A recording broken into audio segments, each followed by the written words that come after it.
color.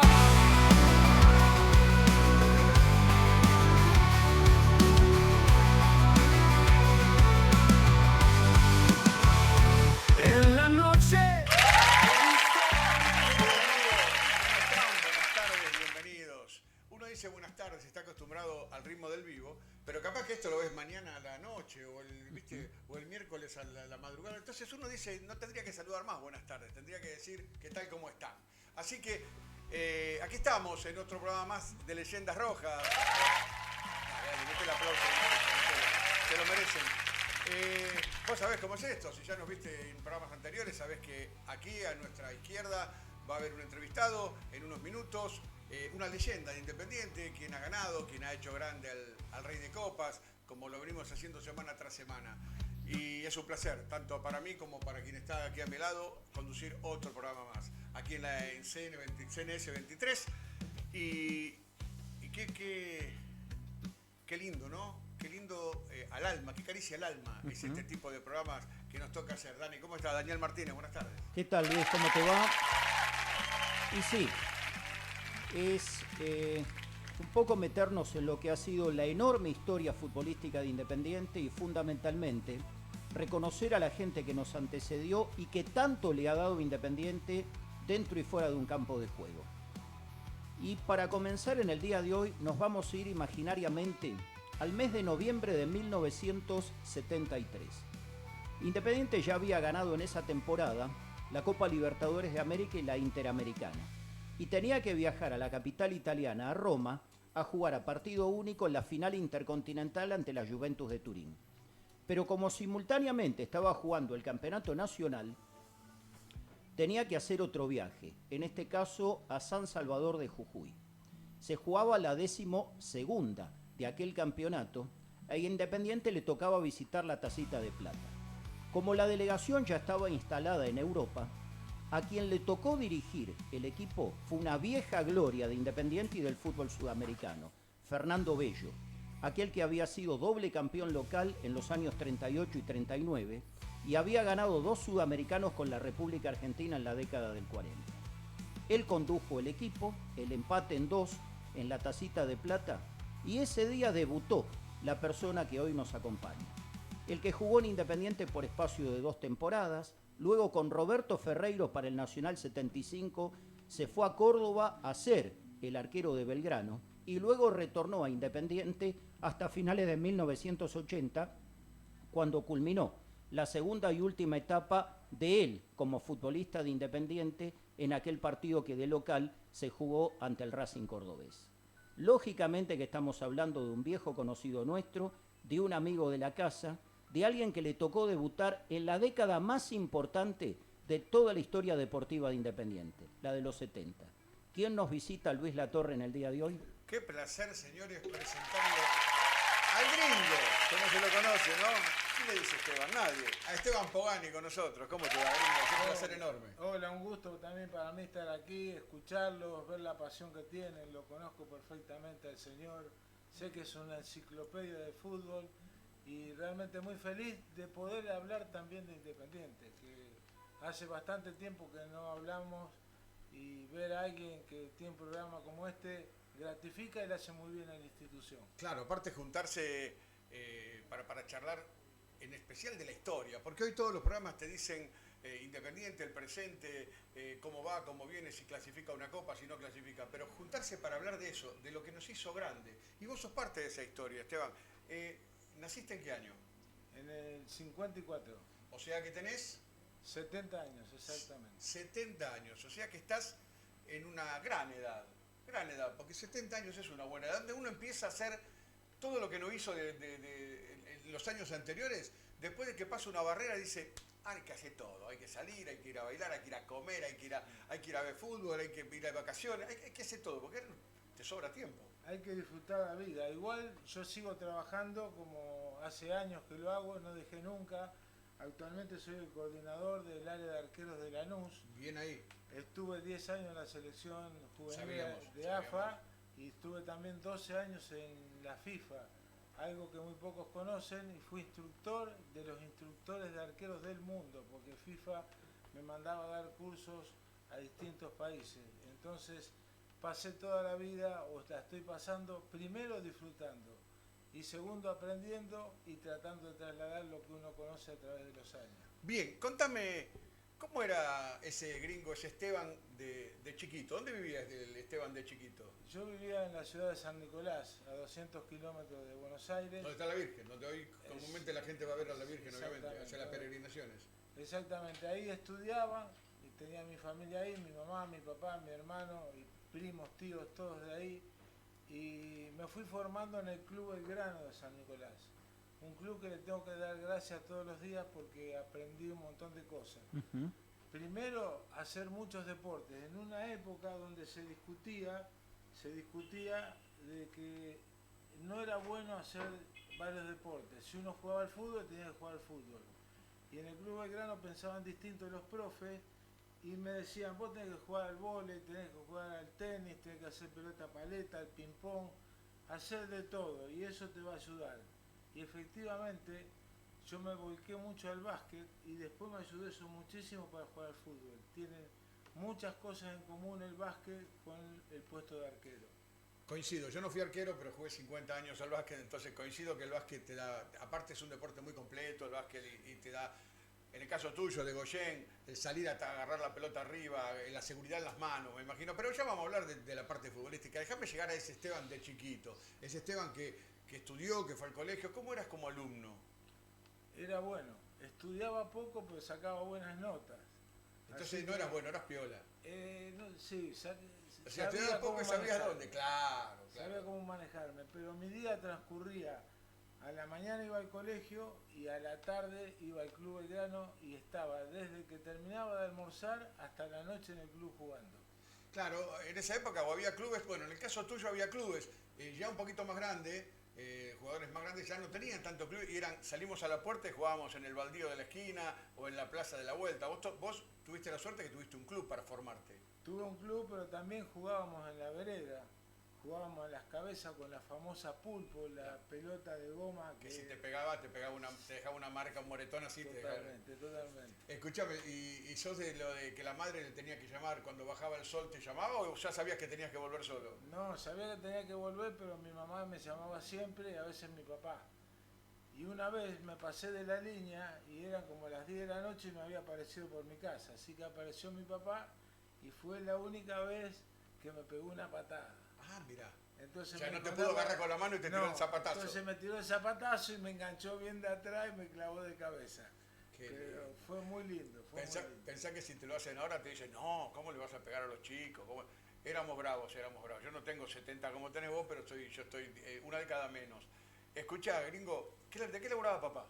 Mi papá era ingeniero químico y trabajaba en una siderúrgica, se llama Asinfer, que todavía hoy está, que produce bloques de motor. Y mi mamá era docente, mi mamá era directora de escuela.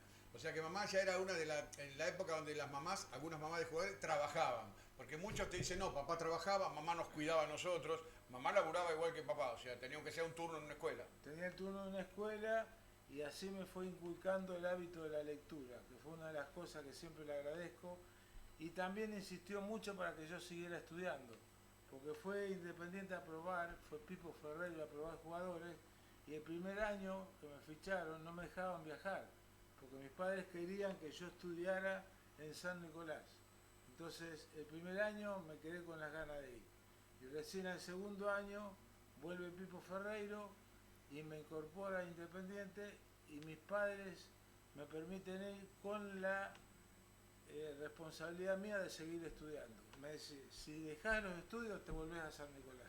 Ahora vamos a meternos en eso, Dani. Metete, porque si tenés que esperar a hablar de fútbol, vos metete en la parte esta, que es la que nos gusta a nosotros, que es la parte de los chicos, ¿viste? Es que sabio consejo de los padres, ¿no? Que no descuide por el fútbol el conocimiento, que se vaya empapando, que seguramente a Esteban más de una mano le dio y sobre todo hoy le sigue dando una mano en la vida, una vez que uno se ha retirado del fútbol.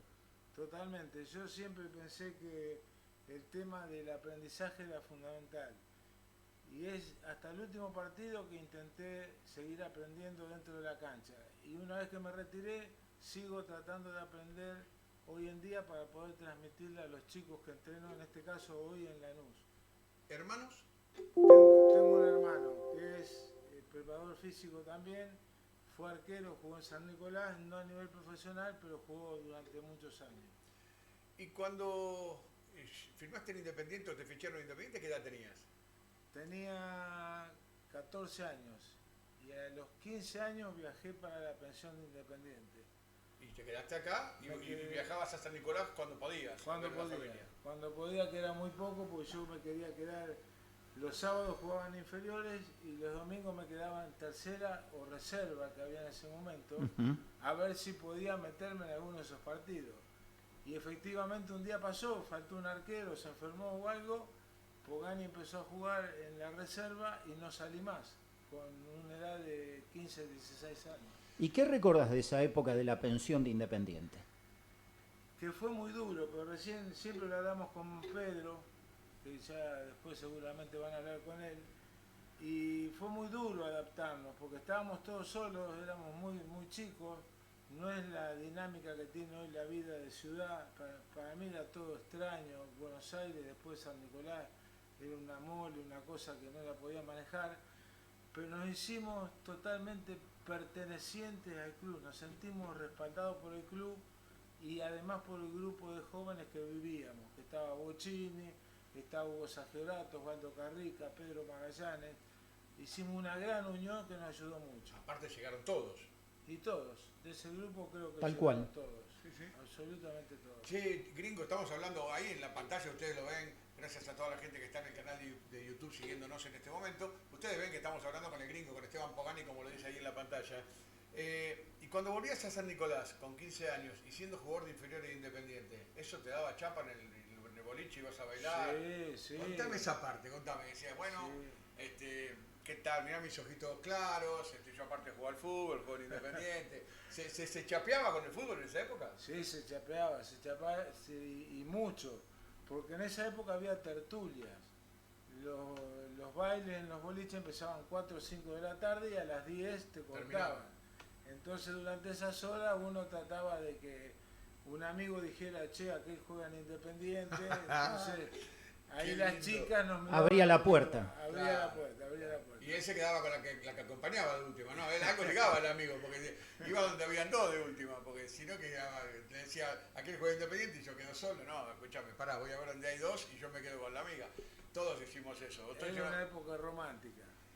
Eran otras épocas donde las chicas, si bien, como vos, el chico jugaba al fútbol, jugaba al Independiente, donde sea, las chicas no buscaban eso. Era como un asombro, que era como, wow, juego. Ahora las chicas van a buscar eso exclusivamente, van a buscar al futbolista. Ahora es otra cosa. Antes el tipo chapeaba, ahora no hace falta. Las pibas ya conocen todo, buscan en redes a ver quién es, quién no es, lo buscan en Instagram. Han cambiado las épocas. Antes le tenía que pedir un número de teléfono a una chica y te atendía el padre. Sí, sí, verdad. Olvidate. Pero había mucho más interés, me parece, económico. Ahora hay mucho más interés que en esa época, que me parece que era todo más de enamorarse, de tener una novia que durara tiempo. En aquel Era- entonces ni de casualidad se ganaba el dinero que se gana hoy.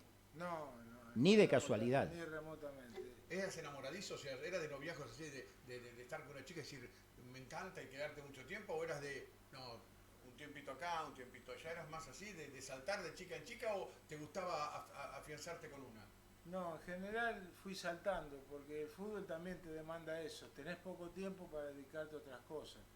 Entonces nosotros entrenábamos, jugábamos partidos de Copa, de Libertadores, de campeonato, de gira, entonces no había tiempo para pasear. Entonces salíamos realmente poco. Los amigos nuestros, los amigos que estaban con nosotros, en general salían más que nosotros. Nosotros nos quedábamos a cuidarnos porque había que dormir temprano, había que entrenar con gran intensidad para poder sostenerse, entonces los tiempos eran limitados.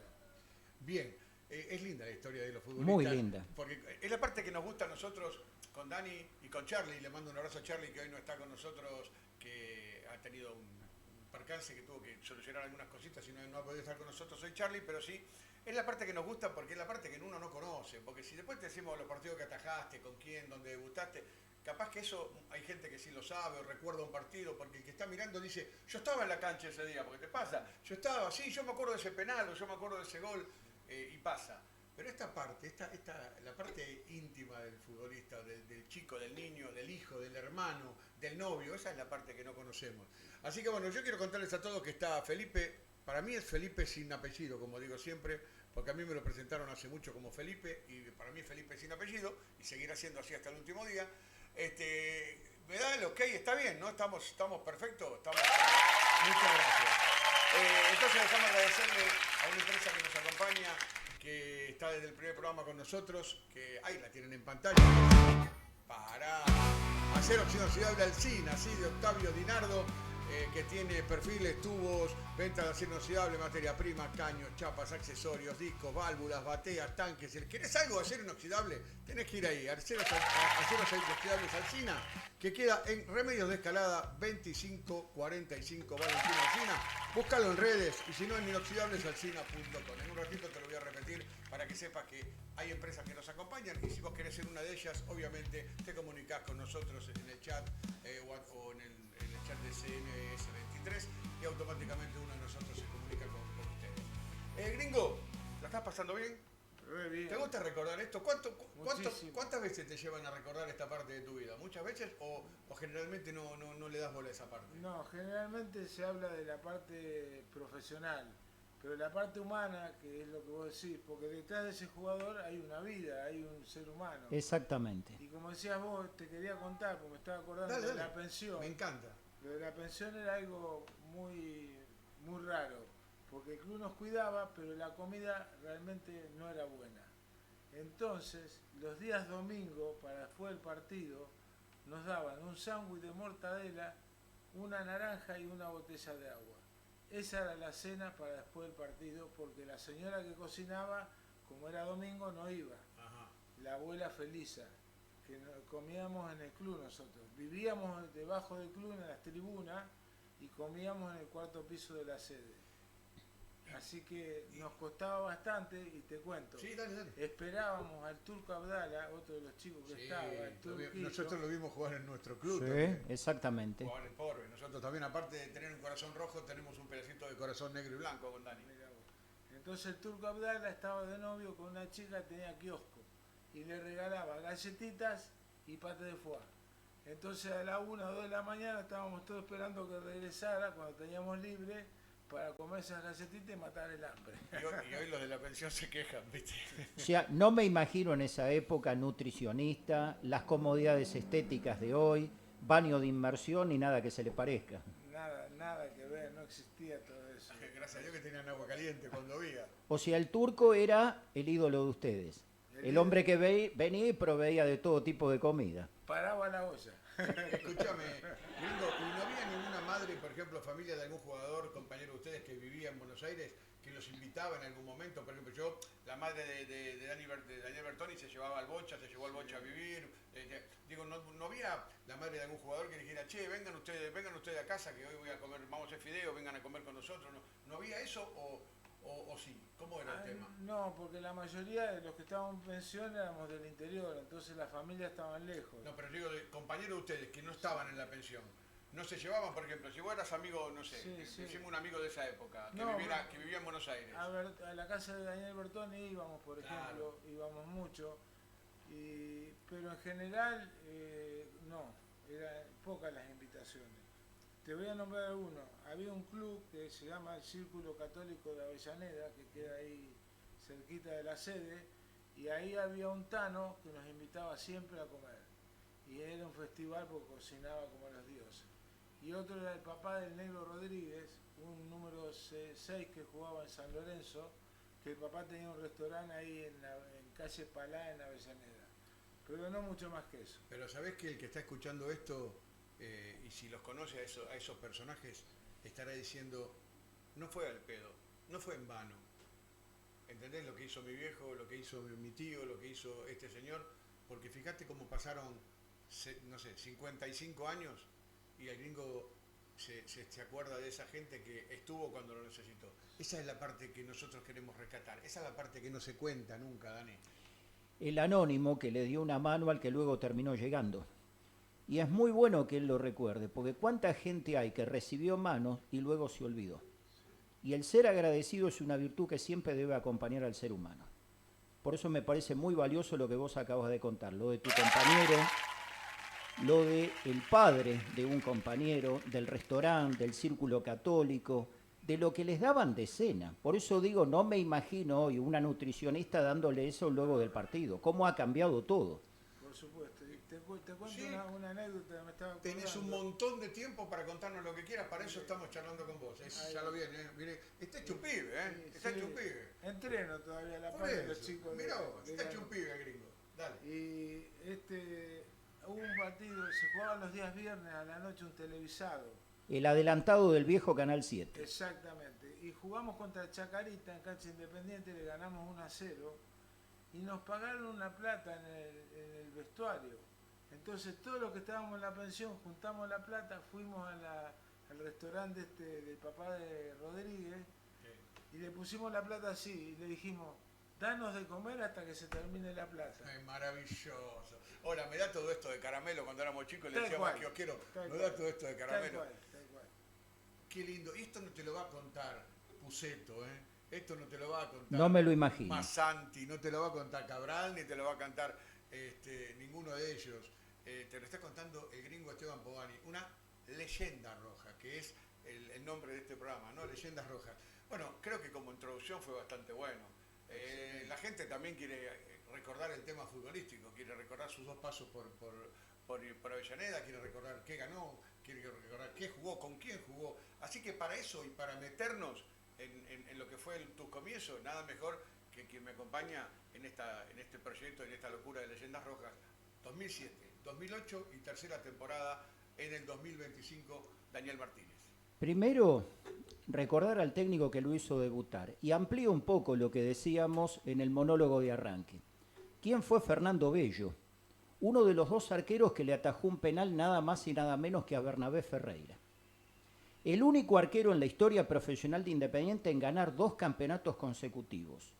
Titular de la selección argentina. El primer director técnico que como arquero retirado ganó un campeonato de primera en 1948. Y algo que nunca se debe olvidar ninguna generación, incluida la actual. Fue uno de los fundadores del sindicato que nuclea a los jugadores de fútbol. Fue uno de los fundadores de Futbolistas Argentinos Agremiados y uno de los que encabezó la famosa huelga de 1948. Un prócer, pero dejando de lado lo que recién hablábamos a nivel profesional, ¿qué significaba para ustedes, para los juveniles que integraban ese plantel de Independiente superpoblado de figuras, y con el respeto que había por esas glorias, tener delante suyo en un viaje a Fernando Bello, al Tarzán de Pergamino? Yo tengo una anécdota inolvidable también. Adelante. Fernando Bello, cuando yo me vengo a probar a Independiente en Buenos Aires, me habían probado en San Nicolás, Pipo me trae a Buenos Aires, el encargado de probarme es Fernando Bello. Cuando yo voy a ingresar a la cancha, en el Pato de Barracas del Sur, donde entrenábamos, me recibe Fernando Bello y me dice, ¿dónde va usted con esos guantes? Yo tenía guantes y yo no sabía qué decirle, voy a jugar, me van a probar. Dice, acá no se ataja con guantes, los guantes son para el frío. ¿Por qué jugó toda su carrera sin guantes? Exactamente. Y él decía que si uno usaba guantes se perdía sensibilidad. Y no me dejó usar los guantes.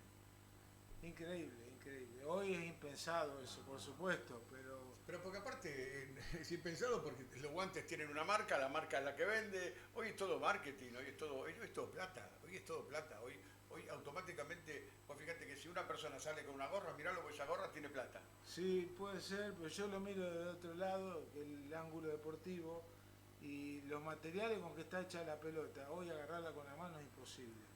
Viene muy rápido, Húmeda, húmeda, mucho, sí. resbala, es prácticamente imposible dominarla. Hoy no se puede jugar sin guantes. Bien, sí, nosotros generalmente hablamos a veces en la radio con Carlitos Goyen, que tiene mucho que ver con el tema guantes, y habla de ese tema. Dani, te sigues, perdóname. No, estábamos hablando de Fernando Bello, del debut en Jujuy ante Gimnasia, y encima, quienes lo antecedían a él, ¿no?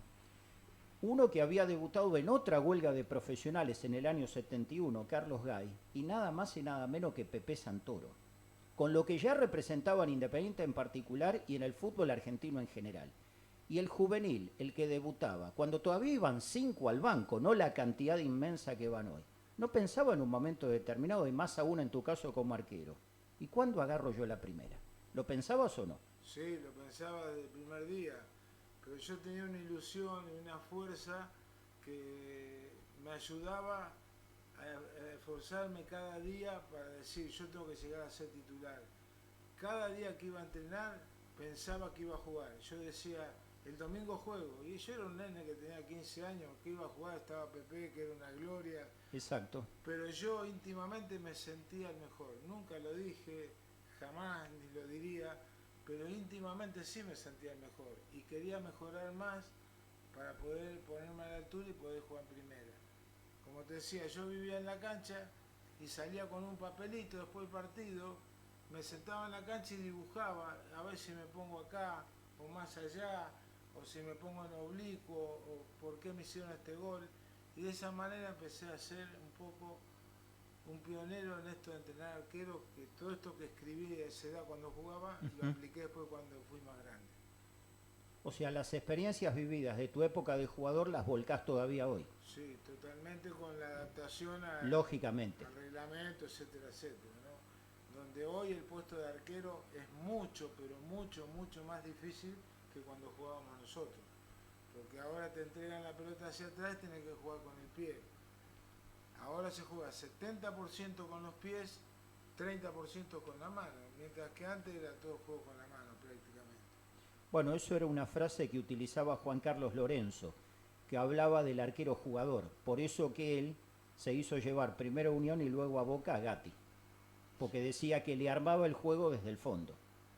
Es verdad, hoy con el hecho de que los arqueros jueguen, se aceleró el tiempo de juego el 30%, porque la pelota es muy rápida, es muy difícil de controlar, entonces hay que estar muy preparado, hay que estar bien ubicado, bien perfilado, saber desplazarse, saber utilizar bien las palmas de la mano para desviar, para prolongar. Es innumerable la cantidad de tareas que tiene el arquero, que la gente en general no lo sabe, por eso lo más fácil es decir, se comió el gol del arquero. Entonces es el chivo expiatorio del equipo. Se equivoca el delantero que erró un gol, viene el gol en el arco tuyo y dice es culpa del arquero. Y antes pasó por 10 jugadores la pelota.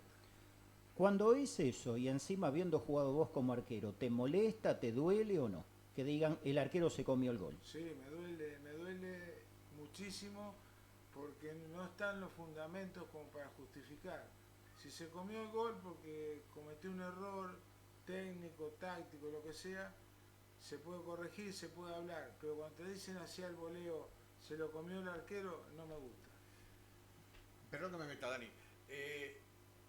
Tiene que ver mucho el periodismo también cuando vos decís, cuando dicen se lo comió el arquero, porque obviamente el periodismo también cambió. Cambió el fútbol, cambió la pelota, cambiaron las reglas y cambió el periodista. Ya no son los periodistas que había en la década del 70 y del 80, hoy son otros chicos más jóvenes, con otra dinámica, con otra preparación. ¿Tiene que ver con el periodismo también lo que vos decís? Sí, claro que tiene que ver. Mirá, ayer justamente me llamaron al programa de Boca y me preguntaban del gol que le hicieron a Bray. Entonces me decían, ¿se comió el gol el arquero? Yo digo, no, cometió un error que de repente le pudo haber costado el gol. Que él está demasiado adelantado cuando va a tirar Di María pensando justamente en el centro cerrado, y que él, en lugar de sacar la mano derecha cambiada, él saca a la izquierda. La mano izquierda es la que está dentro del arco, es imposible sacarla. Hay que sacarla con derecha por arriba o prolongarla. Entonces, no se lo comió. Era una pelota que llevaba mucha dificultad. Generalmente se dice que cuando hay un gol olímpico hay virtud de quien patea y también defecto del arquero. Por eso me encanta la explicación que acabas de dar, porque no solo por tu pasado como arquero, sino fundamentalmente por la cuestión técnica, que en más de un caso queda de lado. Totalmente. Y eso se ensaya y se entrena todos los días. Yo lo entreno todos los días. Y tengo cada jugada dividida en secuencia como si fuera una máquina de fotos que saca serie. Entonces, un córner, por ejemplo, pelota parada. Lo primero es la ubicación, el perfil, el desplazamiento, el equilibrio del cuerpo en el aire, golpe de puño con una o dos manos, caída, reequilibrio, toma de pelota en fase ofensiva, inicio de fase ofensiva. Si uno va trabajando punto por punto eso, se mejora muchísimo. Si no se lo practica, ¿saben qué pasa? Dice, el arquero no salió. ¿Por qué no sale? Porque la pelota es tan rápido que cuando yo quiero salir y estoy mal ubicado, pierdo un tiempo y ya pasó la pelota. Yo no fui arquero, pero aprendí un montón, ¿eh? Bienvenido afuera, nunca es tarde para aprender. Y la otra cuestión que quería preguntarle, porque hoy que tenemos la ocasión que nos visite un arquero, ¿por qué en la época de ustedes era muy habitual que la inmensa mayoría de los arqueros utilizaran visera o gorra y hoy día no? ¿A qué se debió ese cambio? Estético, exclusivamente estético. Hoy los chicos no les gusta usar la visera porque dice que les queda feo. Claro, aparte del corte de pelo, ¿viste? Se Sí, pone el se corte de luquean, pelo. se Ahora, luquean vos sos director técnico y tu arquero, porque el sol lo encandila, se come el gol. ¿Qué haces? Primero se lo advierto antes, se lo digo, mirá que te puede pasar esto, te puede pasar lo otro, qué sé yo. Y si no me hace caso y le hacen un gol, algún castigo pequeño le voy a dar. Algún castigo pequeño le doy. Había un compañero tuyo que era un clásico, las gorras de Pepe. Sí. Dieron la vuelta a América. Era muy habitual verlo a Miguel Ángel Santoro con la gorra, y generalmente la gorra a cuadros. Pero un antecesor de él, Amadeo Carrizo, era otro clásico. El último que he visto de arqueros destacados en primera fue Barovero, que aún siendo arquero de River solía utilizar en más de un partido la gorra, e incluso de noche, porque él decía tenía temor a que la luz lo encandile, la visera. Sí, sí. Porque el tema de las luces también cambió. Antes estaban las luces concentradas en una sola torre y de repente había 10, 12 luces en esa torre. Claro, había 4 torres en las puntas. Entonces, exacto, uno levantaba la vista y veía el reflector. Hoy están distribuidas todo lo largo de la cancha y hay mucha mejor visión. A mí me quedó algo, o me queda algo, porque no se dijo ya 3, 4, 5 veces en los últimos minutos. Y quiero saber qué pensás vos cuando te dicen en tu época, ¿te sentís grande, te sentís viejo?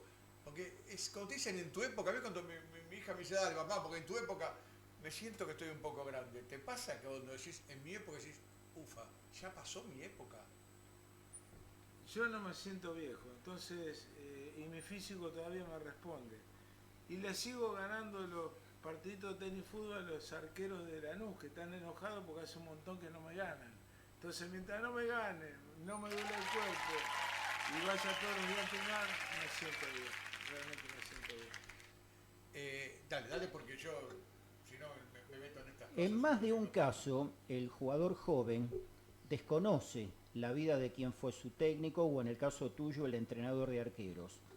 Te preguntan, por ejemplo, futbolistas actuales que vos entrenás, que vos los preparás para luego que salten a primera división por detalles de tu vida, por cuestiones que han cambiado o por algo que vean, por ejemplo, de algún colega de ellos en cualquier arco del mundo o no. Sí, primero que nada, como te decía, trato de mostrarle todo lo que le puede pasar dentro del campo de juego, darle la mayor cantidad de herramientas, porque el juego de fútbol hoy es rápido y con jugadas complejas. Si no las entrenas bien, tienen mal resultado.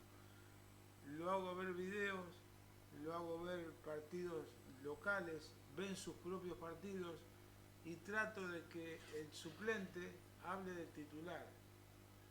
Y yo lo que le digo siempre, mirá que yo trabajo para que él le saque el puesto a vos se lo sacás a él se lo saque al otro, es una competencia permanente. Y para eso hay que practicar mucho en campo y tener teoría, saber por qué hago tal cosa. Si yo no doy teoría es muy difícil. Entonces hay que hacer teoría, hay que sentarse en el aula, hay que leer, hay que ver fotos. Hoy con la tecnología se puede ver arqueros de cualquier lado. Exactamente. Entonces se puede, no te digo copiar porque no me gusta, pero sí ver defectos o virtudes de otros arqueros. O sea, corregir el defecto y perfeccionar, potenciar la virtud que tengan. Exactamente. Hablando de la tecnología, Dani, y que hoy se ve todo, ¿sí? Claro, ponele que esté mirando un señor de 50, de 60, que te vio atajar, porque tenemos público de todas las edades y seguramente estén mirando a algún muchacho de 20, 25, 18, que mira fútbol argentino, fútbol internacional, y se ve fútbol de todos los lugares del mundo, ¿sí? Y dice, yo no lo vi nunca a Pogani. ¿Cómo quién atajará? ¿Cómo quién atajaba a Pogani? Se pregunta ese pibe que está en su casa viendo esta nota. Si hoy tenés que elegir un arquero, de acá, de afuera, el que vos se te ocurra, de Brasil, de Estados Unidos, de lo mismo de acá, de Europa, ¿cómo quién atajaba a Pogani? Más o menos para que ese pibe que está mirando tenga una idea. Hoy, ¿quién sería Pogani? Es difícil decirlo, ¿no? Pero yo me identifico con el Dibu Martínez. ¿Por qué? Apuntaste bien alto. Apunté bien alto. Porque primero porque lo tuve a los 15 años, lo llevé a la selección sub-17 a jugar el torneo sudamericano.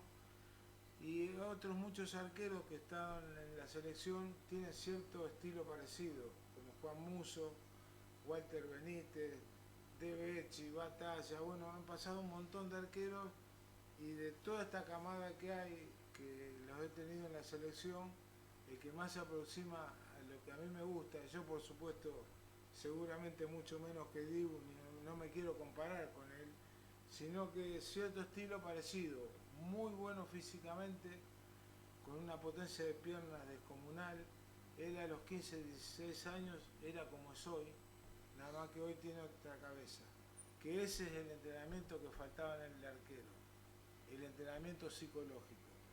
Antes se entrenaba físicamente, tácticamente y se acabó. La cabeza, si vos tenías miedo, si te recuperabas rápido un gol o no, a nadie le importaba.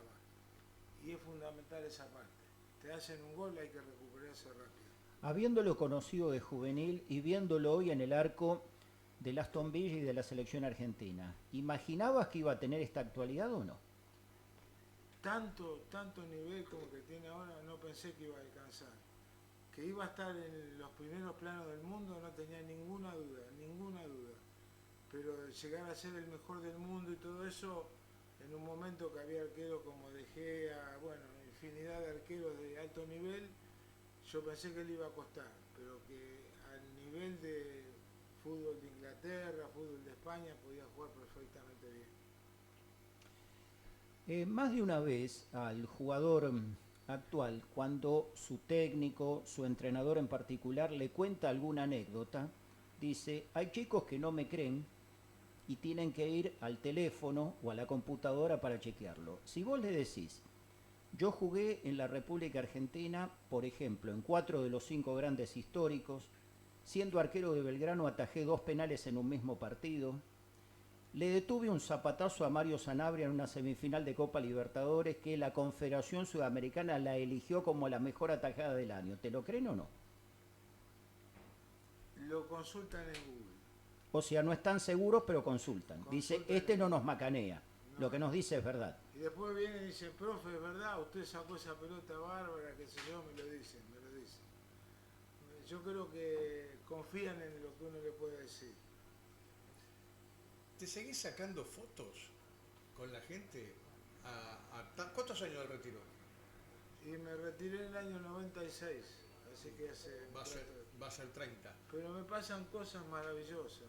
Bueno, hoy vos estuviste cuando veníamos para acá, que se levantó una señora con el nieto a sacarse foto conmigo, y esas son cosas increíbles que a uno le pasan. Hace poco iban 2 personas caminando al lado mío y yo me puse nervioso porque no se despegaban, hasta que al final uno de ellos me dijo, yo soy el papá de este chico, ¿sabe cómo se llama? Esteban, se llama Esteban por vos. Es muy fuerte, la verdad. Y mira, me emocioné porque me ha pasado muchas veces esto y es muy lindo, señal que de uno dejó algo positivo. Seguimos con el fútbol, yo todavía no lo retiré a Pogani. No, yo tampoco. Recién mencionaba, ¿no?, la famosa semifinal de la Copa Libertadores de América que tenía un formato diferente al actual. 1979, a Independiente, luego de haber dejado en el camino en primera fase a Quilmes, Millonarios y Deportivo Cali, le toca jugar ante el Boca de Lorenzo, doble ganador de las últimas ediciones de la Copa, y Peñarol de Montevideo. Independiente debuta en el Estadio Centenario, en esa fase, empata en 0 con Peñarol, gran partido tuyo, sobre todo en la primera etapa, tapándole un mano a mano a Rubén Paz, me acuerdo como si fuera hoy. Y el segundo partido es el golazo del Negro Galván en la doble visera el día de un frío polar. Y luego, con gol de Pedro Magallanes, se le gana a Peñarol 1-0 en el desquite. Y les toca jugar un 27 de junio de 1979 en la Bombonera. Si Independiente empataba, era finalista de la Copa, tenía que ir a jugar ante Olimpia. Si perdía, debía esperar el desquite en Montevideo de Peñarol con Boca a ver quién pasaba y quién quedaba eliminado. Ha pasado tiempo, han pasado años, pero hay algunas cosas que se pueden contar. El estado físico de Boca aquel partido, por decirlo de manera elegante, ¿fue normal? Era sobresaliente el estado físico. O sea, magnífico. Magnífico, corrían como loco. Recuerdo perfectamente a Vicente Pernía, que era un lateral derecho de Boca, sí, jugando claro, dentro del área nuestra. O sea que tenían una dinámica... Fútbol moderno, el 4 de delantero. Sí, nos sacaban ventaja. Es más, hubo alguien que me contó. El japonés Pérez me alcanzó la pelota. Yo la tomé con las manos y se me vino corriendo el Ever Mastrangelo. Saco y le alcanzo la pelota de nuevo al japonés. Se tiró a los pies, barrió con ambos botines y salió corriendo a la mitad del campo. Por eso tiene razón Esteban. Qué gran estado físico tenía aquel Boca, ¿no? Usted quiere apuntar más allá. Yo No, lo conozco, Martínez. Usted quiere apuntar más allá. Yo lo conozco, Martín. Usted quiere hablar de otras sustancias que había Pero en el si aire. él recién nos dijo que tenía un gran estado físico aquel equipo. Bueno, igual. Tenía un gran profesor. Jorge eso que Castelli. era Jorge Castelli. Sí, exactamente. me imagino. Yo no voy a decir más nada. Somos grandes. Pero bueno, ese partido quedó siempre en la duda. Siempre. Totalmente. Así que bueno. Me decía, Gringo, que te decía él que tuviste una carrera que jugaste en los 5 grandes. Si tenés que comparar, cada grande tiene, o cada equipo grande que lo que jugaste tiene su glamour, su cosa especial. ¿Qué tiene Independiente de diferente a Boca, a los demás grandes? ¿Qué tiene de diferente?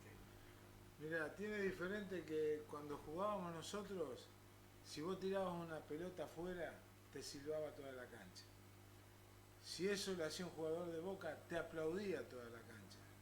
Independiente, eso del paladar negro es real. Cuando nosotros jugábamos, no le gustaba a la gente que nosotros la tirábamos afuera. Yo a veces sacaba con el pie y le erraba a un jugador, me silbaba toda la cancha. Pero después se la tiraba con la mano a Bocini, a Bertoni, que estaban solos, a Barberón, a Pedro Magallanes. Yo sacaba bien con la mano. Bueno, lo acomodamos, no pasa nada. Y Seguimos. yo sacaba bien con la mano y podía habilitar mucho mejor a los jugadores. Y de esa manera se generaba buen juego. Y eso tenía Independiente. Le gustaba que los jugadores tocaran. O sea, lo de aquel entonces del paladar negro no era un mito, era una realidad. Una realidad. Había un nivel de exigencia elevado que, entre otras cosas, a Independiente le permitió competir y ganar todo lo que ganó. Exactamente, esa presión era positiva porque nosotros nos esmerábamos para no equivocarnos. Hoy cuando aplauden un córner, ¿qué sentís? Cuando en Independiente se aplaude un córner, ¿qué sentís? A mí ya me cambió la idea del fútbol cuando una vez vi que un lateral se tiraba al piso y la tiraba afuera y lo aplaudió toda la cancha. Ahí me di cuenta que algo estaba cambiando en Independiente, estoy hablando ya más de 10 años atrás. A mí cuando me dicen amargo, yo le digo, ¿y vos pensás que yo me voy a enojar porque me decís amargo? Amargo éramos nosotros cuando nos íbamos de la cancha faltando 15 minutos porque el equipo jugaba mal o estaba perdiendo y nos íbamos de la cancha en represalia porque no nos gustaba lo que estábamos viendo. Y esa exigencia que nosotros nos íbamos, que hizo que el equipo cada vez se comprometiera más y el equipo intentara más porque a la gente no le gustaba. O sea, ese era el amargor que teníamos nosotros. De decir, no, loco, no nos gusta, nos vamos. O perdíamos 2 partidos, no íbamos a la cancha. No, ¿qué vamos a ir a ver? Eso era único en el mundo. Claro. Es único en el mundo. Es la mejor amargura que puede haber, la que te hace crecer. Había un clásico de la platea de la Visera. Cuando el partido ya estaba liquidado, 35-40 del segundo tiempo, empezaba por el pasillo intermedio un peregrinaje que era interminable y quedaba semi vacía la platea. Independiente por ir ganando un partido, antes supongamos Chaco Forever, Gimnasia y Tiro de Salta, el equipo que fuera, que ya lo tenía dominado, ya estaba todo concretado, el público se empezaba a ir. Y en más de un caso, ¿de qué se quejaba? Se le ganó a Chaco, pero por 2 goles. había que haberlo goleado. Es verdad, como también te digo otra cosa que era distintiva de Independiente, era el saludo de la platea de mujeres. Era muy pintoresco porque iban con ollas, con la tapa de olla y hacían un cacerolazo en la cancha cada vez que el equipo iba para ese lado y nosotros teníamos que ir a saludar muchas veces a ese sector y las mujeres con las ollas aplaudían. Era muy lindo. Recordemos para los más jóvenes, Es increíble. la platea de la Visera estaba dividida en 3 sectores. El sector derecho, Vicente de la Mata. El central, Arsenio Erico, y el de la izquierda, Antonio Sastre. Para los vitalicios era Manuel Sioane. Y la platea de damas era Fernando Bello, casualmente. Y entre la platea de damas y la popular iba yo cuando tenía 10 y 11 años, que me dejaba mi vecino Coco en el sector niños, que era una tirita finita que había entre las damas y la popular, y ahí quedaban todos los pibes, que los padres lo dejaban ahí y se iban del otro lado de la reja de la popular. Entonces yo estaba acá con Adriancito mirando el partido, la reja, y entre Coco, la popular, cuidándonos a nosotros, el sector niños. Así que bueno, déjame agradecer otra vez a la empresa que nos acompaña, que está desde el primer día con nosotros. Sí, gracias Felipe sin apellido por estar atentos como siempre. A la gente de Aceros Inoxidable Alsina, ¿sí? En Remedios de Escalada 2545 en Valentín Alsina, perfiles y tubos a medida, ventas de acero inoxidable, materia prima, caños, chapas, accesorios, discos, válvulas, bateas, tanques, electrodos, todo lo que vos querés en acero inoxidable lo encontrás en Aceros Inoxidables Alsina. inoxidablesalsina.com. Si no lo buscas en las redes, hoy encontrás todo, por redes encontrás todo, así que gracias a la Perdón, gente que nos acompaña. hablé con el propietario, con Octavio, al cual le enviamos un saludo. Quedó muy conforme con el primer programa. Bien ahí. Muy complacido con el primer programa de este nuevo ciclo que nos visitó Eduardo Maglioni, y al mismo tiempo para una persona que confía de arranque, ¿no? Claro, obvio. Por eso, así que como hizo la gente de Aceros Inoxidable Alsina, vos también lo podés Un hacer. abrazo para él. Si tenés una empresa y querés acompañarnos, nos dejás un mensaje, nos contactamos y obviamente te sumamos al proyecto de Leyendas Rojas. Cuando yo vamos yendo y viniendo en esta nota tan linda que estamos, ¿la estás pasando bien? Decime si no levanto ahora, ¿eh? Espectacular. Nos quedan, ¿cuánto nos quedan? 35 a 49, haceme la cuenta. 14. Muy bien. Estoy pensando en quedarme a cenar ya, con eso te digo Ningún todo. problema. Felipe, pediste unos de mortadela, como cuando estaba en la pensión. Exacto. Llevá que ¿no? te traigan uno de O hacen la mortadela. vaquita y vamos a comer todo. Vos te reís el otro día, che, ¿puedo contar cosas personales? Tengo una fábrica de sándwiches cerca de casa que es buenísima, que no le voy a hacer la publicidad gratis porque los sándwiches son carísimos. Y tiene un sándwich, bueno, primero que le pone, no sé, pero por lo menos 8 milímetros 9 de fiambre seguro. Pero sacó uno nuevo de mortadela, tomate y albahaca. No sabés lo que es. Hablando de mortadela, es buenísimo. Riquísimo, sí, riquísimo. Pero no le voy a... Es más, voy a traer un día para compartir, pero no le voy a hacer el chivo. Hasta que no ponga el canje, Usted no sabe. le hacemos el chivo. Perfecto. ¿Estabas preparado para retirarte, Esteban? Sí, para retirarme estaba preparado porque jugué hasta los 42 años y había logrado casi todo lo que quería en el fútbol, menos jugar en la selección. Me faltó eso, jugar en la selección. Pero a los 42 años ya quería dirigir, tenía ganas de pasarme del otro lado de la línea, a pesar de que físicamente estaba bien. Tenía 6 ofertas para seguir jugando. Y elegí retirarme porque ya había hecho el curso de técnico, me había recibido, había hecho el curso de periodista deportivo, también para ver qué camino tomaba. Y finalmente, bueno, seguí como técnico, me llamó el Bambino Veira a trabajar como ayudante de campo de él en Boca, así que estuve 15 días sin trabajar. Eso fue realmente una suerte, porque estar mucho tiempo sin entrar en el medio después cuesta un montón. Yo se lo puedo preguntar a Martínez, pero te lo voy a preguntar a vos, que ¿por qué no jugaste en la selección? ¿A quiénes tenías tu vista adelante que decir, no, cómo voy a jugar yo si está? ¿Quiénes estaban? Y se armó una polémica con eso. El que estaba en la selección era el Pato Filiol, indiscutido número 1 del mundo también, ni hablar. No se Sin puede dudas. discutir, no se puede discutir. Y estaba de segundo Valey, Chiche Valey. Sí, sí. Que Chiche no jugaba en su equipo, porque su equipo era Independiente y jugaba yo. Entonces estaba Valey, que era suplente en la selección, y yo jugaba Independiente, no.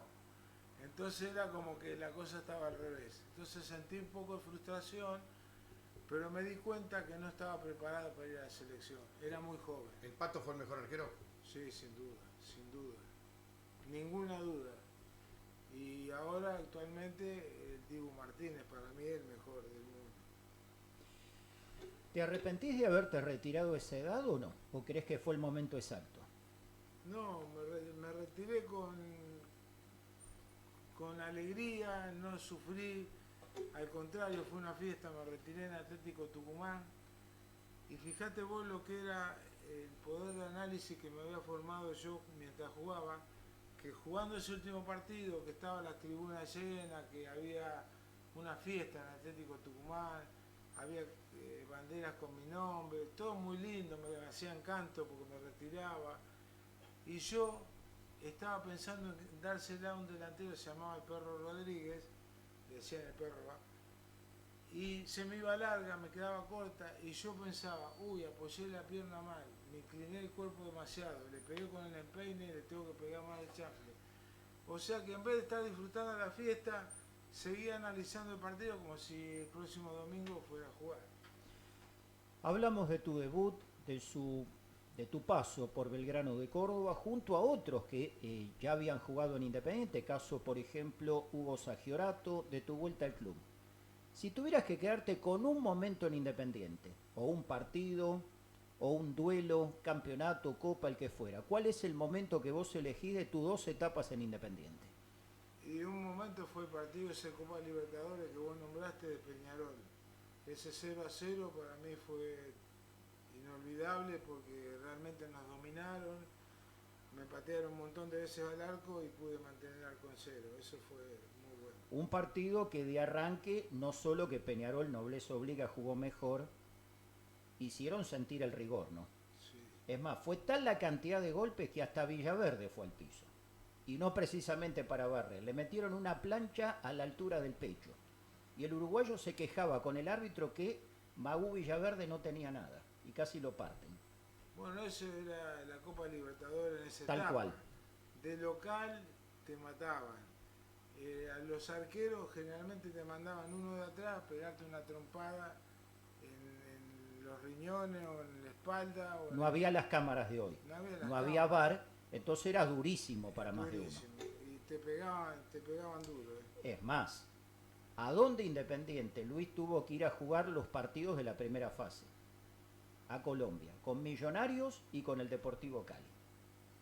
Y como decía más de uno, cuando cruzabas la frontera, eras visitante del primer momento. Olvidá. Y te lo hacían sentir en cada lugar. Y los árbitros eran localistas 100%.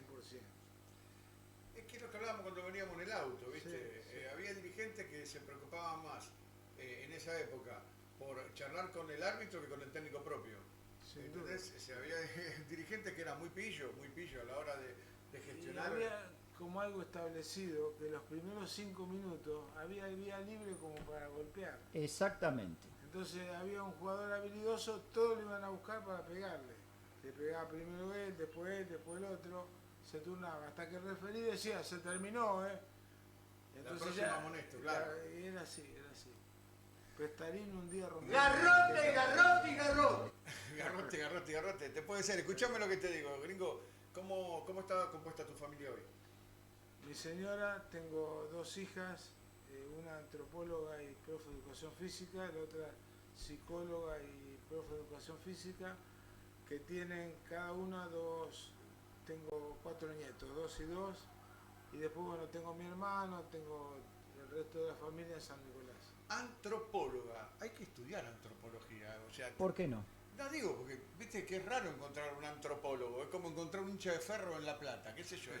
Claro. No digo encontrar un antropólogo. Pero bueno, qué sé yo.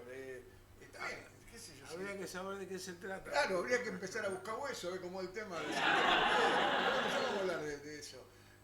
Y te dieron satisfacciones tus hijas y tus nietos. Sí, muchísimas. Estoy feliz con la familia, muy feliz. Y tus hijas, bueno, ¿te llegaron a verte jugar? Sí, me vino a jugar, sí, en varios equipos, no solamente en Independiente no, perdón. A partir de Independiente sí, por la edad que tiene. Ya tienen 50, casi 50. 40 años, 42 años, o sea que Independiente Claro. no me vieron. Bien, ahí no llegaron, pero para acá sí. Para acá sí, en algunos me vieron. Y bueno, después se encargarán tus nietas de ver fotos o algún... ¿Hay videos? ¿Se ven? ¿Tenés alguna imagen guardada? Sí. ¿Hay algo en YouTube? ¿Buscás algo? No busco, pero me mandan, hay un sitio que te manda fotos históricas, de estadística, muy linda, muy linda. ¿Y te gusta verte o te da nostalgia? No, me gusta verme, la verdad que sí, pero no me gusta cuando me hacen goles. El otro día me mandaron una foto espectacular, creo que es hermosa la foto, estoy volando así, bien inclinado en el aire, horizontal, totalmente horizontal, y la pelota ahí, y yo me acordaba de esa jugada. Me hace un gol el Beto Alonso en River, y yo le dije, hermosa la foto, pero no me lo mandé nunca más una así porque en esa me hicieron el gol. Me imagino. Pero mirá quién le hizo el gol. El Beto Alonso. Beto Alonso. Si a mí si me hace un gol Alonso, lo felicito. Le digo, excelente, gracias por hacerme un gol, le digo. No, yo no. A ver, hay que sacarse el sombrero que uno es de otro club con los grandes jugadores. Los grandes jugadores no tienen camiseta. El Beto un crack, el Bocha un crack, Marito Sanabria un crack, qué sé yo. Hay jugadores que no tienen camiseta, trasciende a Bochini, lo quería todo el mundo. Sí. Lo quería lo de Boca, lo quería menos. Bueno, lo de Racing. Sí, aunque Sí. te parezca increíble, sí. En un tiempo sí, después la cosa cambió. Pero en la Sí, década pero- del 70 y principio de los 80 no había tanta rivalidad como hay Perdón, ahora. era muy común que el símbolo de un clásico rival fuera a ver a ese clásico sin tener ninguna complicación. Sí. Lo he visto yo más de una vez. Y no hablo de Independiente únicamente. Yo Hoy día digo- es imposible. A mí me sonrió el fútbol de muchas maneras y una fue la posibilidad de enfrentarme con enormes jugadores y ser compañero también de otros, como Bochini, como Riquelme, como Chino Tapia, digamos, nombro de los jugadores emblemáticos, como Batistuta, montones de jugadores que me permitió la profesión disfrutarlo también, a pesar de que lo sufría como arquero. Andá preparando un cierre, un gol que te hiciera, un goleador que decía por favor que no, que se esguince antes de jugar, que no juegue. ¿Quién? Ever Mastrangelo. ¿Sí? Pifiaba, le pegaba con el talón, con el tobillo, qué sé yo, y me la metía. Me hacía goles siempre. Y hay uno que todavía hoy se acuerda, ¿no? La gente de Independiente. El desempate en cancha de River año 79. Ya pasó el tiempo. ¿Estaba habilitado o no cuando él pica? Offside terrible de Ever Mastrangelo, estaba solo, jugamos con un equipo desarmado donde Pedro Magallanes jugó de lateral derecho y Rigolino de lateral izquierdo porque nos habían expulsado los jugadores, otros estaban lesionados y era la clasificación para la Copa. Exactamente. Pasó River. Si tuvieras que agradecer, te doy tiempo, pensalo, a quienes le agradeces el haber llegado hoy a los 70 años, como llegaste, con la carrera que tuviste y con lo que estás haciendo ahora. Si tuvieras que agradecer, ¿a quiénes?